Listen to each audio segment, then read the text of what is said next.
Hi, my name's Janet. I'm an addict, and even after so long, if I've got to stand up, my knees start quaking and I start getting nervous and like very, very tongue-tied.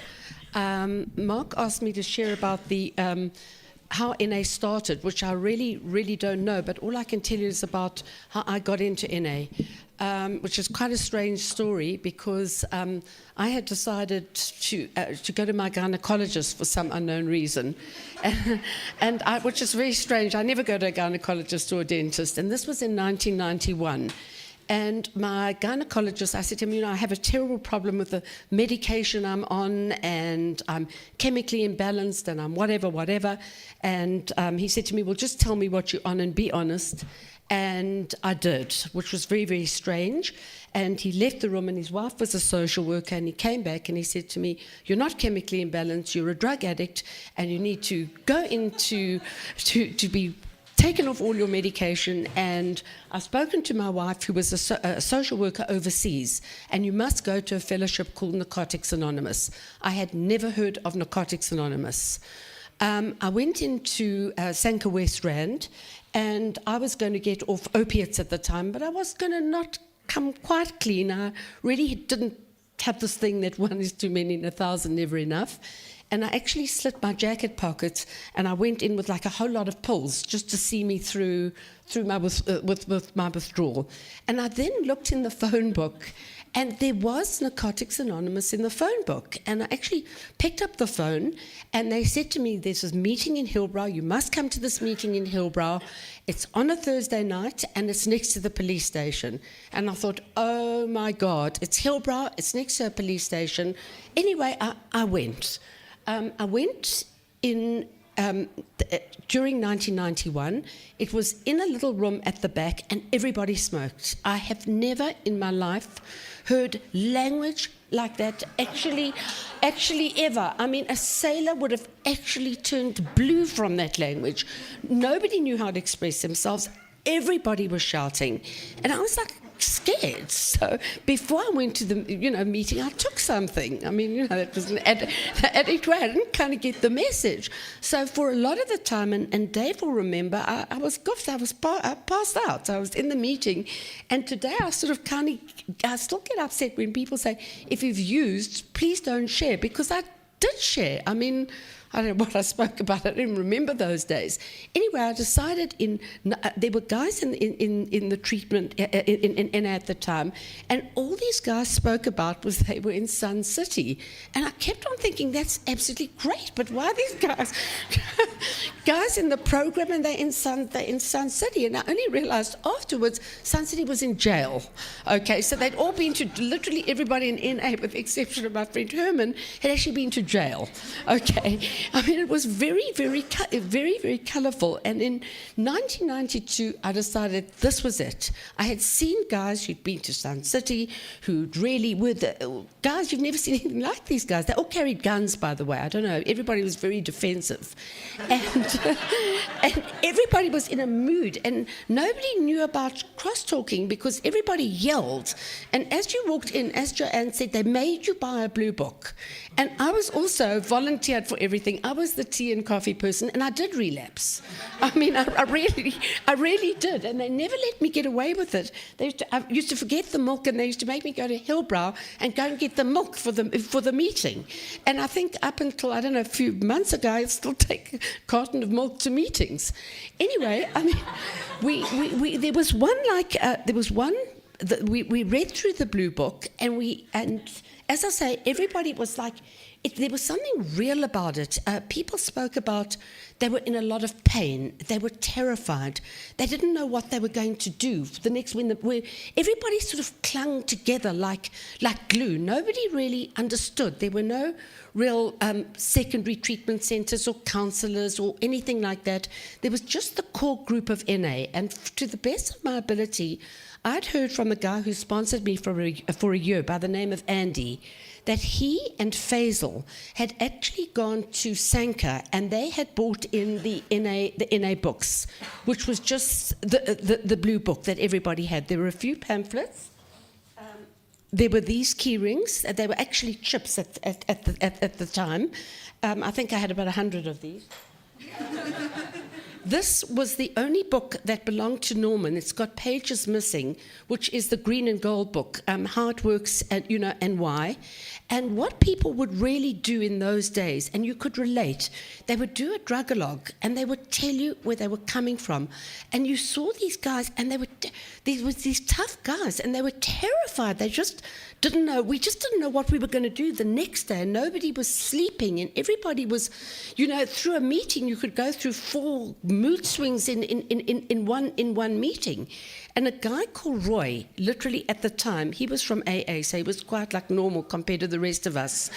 He had a little box, and he had the blue books, and he had some key chips, and we took everything like every addict does for granted. He did the tea, the coffee, the literature, the absolute, he did the everything, and we just came and bitched. And, people sort of came, but everybody clung together. We weren't welcome in AA.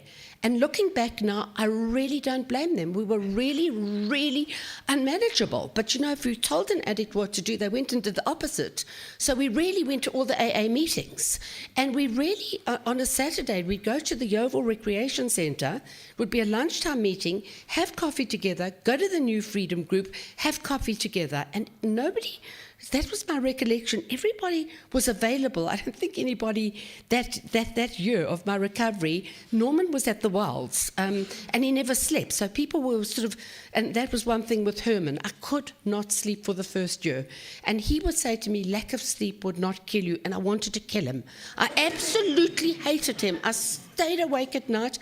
I tore my hair out. I think I watched Lethal Weapon 5 zillion times, have no idea what it's about. Anyway, in 1993, Roy said, look, I'm sick of you, all of you. You're totally, totally unmanageable.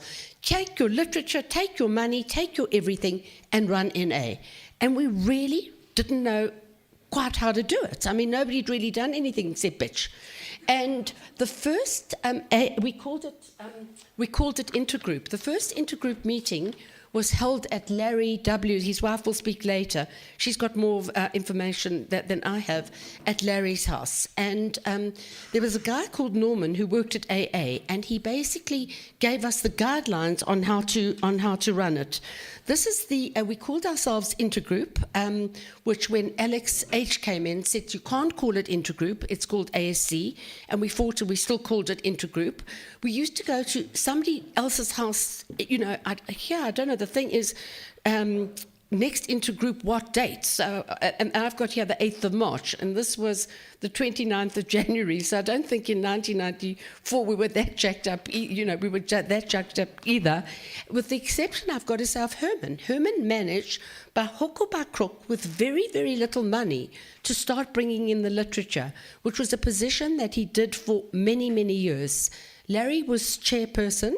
I was public relations, and then I got shat on from AA. You can't be a public relations, you public information.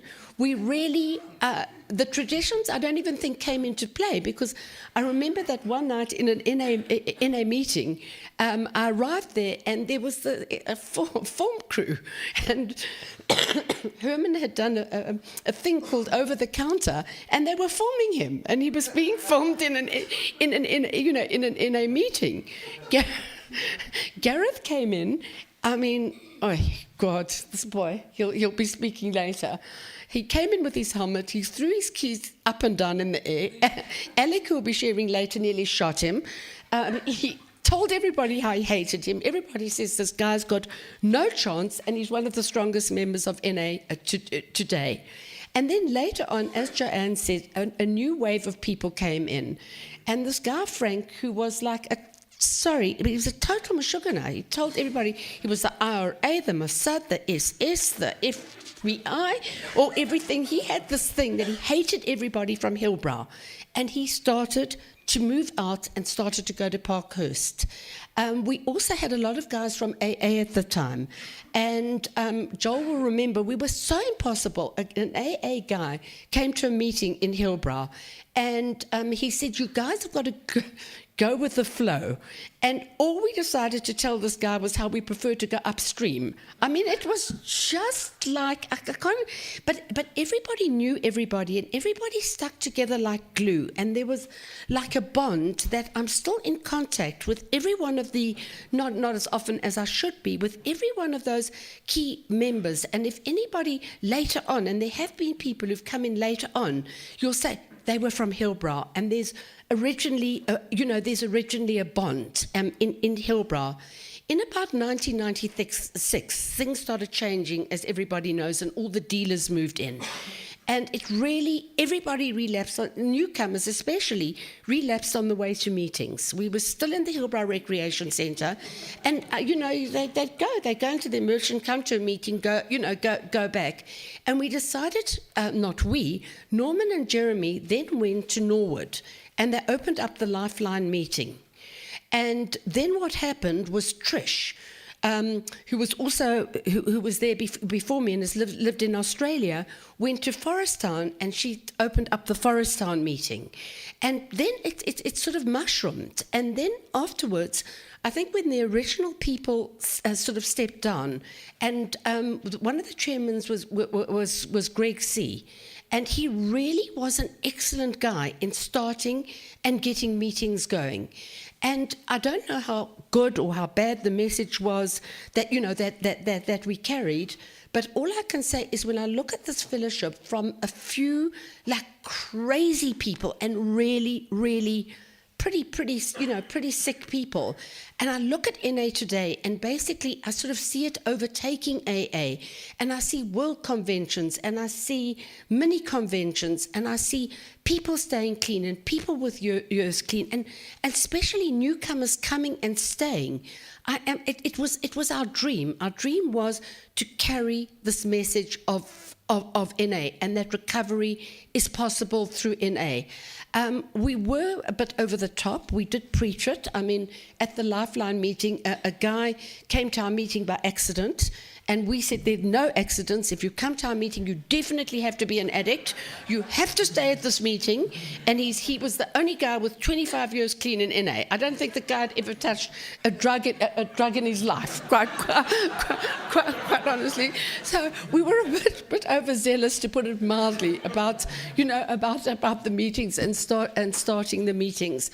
But NA saved my life, and it'll always have a very, very special place in it. And I really know that, recovery has been for me special. That first year I found so difficult. There was one guy in the room used to say, "Show me your pain." And really, it was so, and you couldn't open your mouth. You could just swear, because you couldn't even tell how helpless and how useless you absolutely felt, at that time. And I don't know, it's just such a pleasure to be here and such a privilege to have spoken. Thanks.